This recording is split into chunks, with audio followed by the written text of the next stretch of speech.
Bueno, vean ustedes, siguen los ecos después del hundimiento virtual del proyecto de reforma laboral del gobierno. ¿Por qué digo virtual?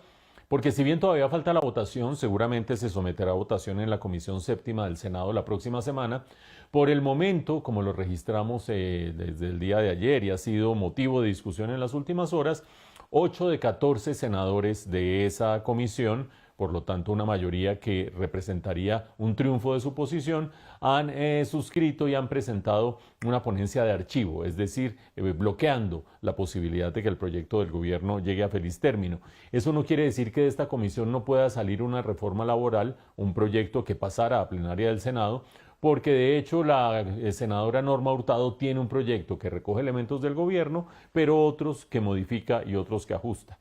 De cualquier manera, ante esta situación que se ha presentado en las últimas horas, hay dos reflexiones muy importantes. La primera de ellas, que incluso con el llamado del gobierno a una consulta popular, que llevaría, según se van midiendo los tiempos, ustedes han visto la nota más o menos de la mecánica de lo que sucedería, llevaría a que quizás en el segundo semestre de este año se pudiera llevar a cabo la consulta popular y los colombianos pudieran salir a votar por ella. Recuerden ustedes que se necesitaría que saliera más o menos 12,5 millones de colombianos a votar por la consulta popular y que la mitad más uno por lo menos votaran a favor de las iniciativas del gobierno, de las preguntas que formule el gobierno, para que esto obligara al Congreso a salir adelante.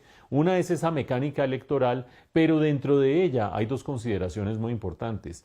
La primera, que el Congreso tiene todavía que decir sobre esa consulta popular. La propuesta que presente el gobierno debe pasar por el Congreso y ser aprobada en el Senado por una mayoría simple, y después de eso tendría que ir a control constitucional a la Corte Constitucional.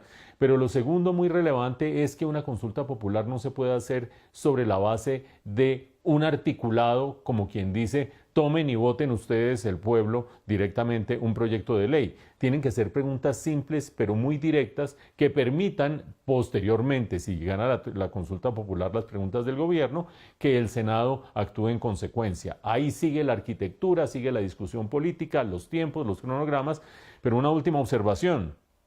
Es insólito que el Ministerio de Hacienda ayer, en extratiempo, cuando ya para qué, presentó el aval fiscal de la reforma laboral. ¿Por qué digo cuando ya para qué? Porque ya estaba virtualmente hundida y se presentó ese aval fiscal, además con dos, acuérdense ustedes, el Ministerio de Hacienda tiene que dar el visto bueno del impacto fiscal, del costo para las finanzas públicas de distintos proyectos de ley, eso es lo que se denomina aval fiscal, lo presentó sin el valor de lo que significaría esa reforma, con lo cual pues es un aval bastante peculiar, pero por otra parte diciendo que el valor final dependerá de cómo se reglamente el proyecto o cómo se reglamentara en caso de que hubiera pasado. De cualquier manera, ahí siguen las disputas, siguen las tensiones dentro del gobierno y hacia afuera del gobierno con el resto del país político alrededor de esta reforma laboral, y esto apenas comienza.